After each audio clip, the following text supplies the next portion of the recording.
এক মহিলা প্রশ্ন করছে ডক্টর জাকির নায়েককে, আচ্ছা আপনি তো বললেন হিন্দু মুসলমান খ্রিস্টান বৌদ্ধ সব ভাই ভাই, তো সব যদি আমরা ভাই ভাই হই, আমি তো হিন্দু, ওই মহিলা বলছে আমি তো হিন্দু, তা আপনার মক্কা মদিনে আমরা যাইতে পারি না কেন? এটা কঠিন প্রশ্ন। আমি চিন্তা করলাম কি জবাব দেয়, আমার কাছেও জবাব আছে, কিন্তু উনি কি বলেন সেটা শোনা দরকার। উনি জবাব দিলেন, বোন আপনার বাড়ি কই? কই তো ইন্ডিয়ায়। জন্মস্থান কোথায়? এখানে। আমার জন্মস্থানও এখানে।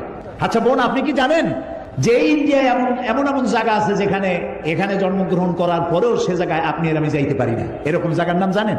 কোন এরকম জায়গা থাকবে কেন? আমি ইন্ডিয়া জন্মগ্রহণ করছি, সব জায়গায় যাইতে পারি। উনি বললেন মোটেই না, এখানে এমন এমন জায়গা আছে যেখানে আপনি আমি প্রবেশ করতে পারবো না, তার নাম ক্যান্টনমেন্ট। ক্যান্টনমেন্টে আপনিও ঢুকতে পারবেন না, আমি ঢুকতে পারবো না।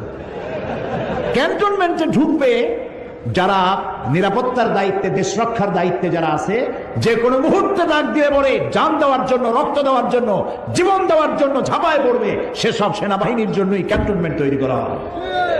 ওখানে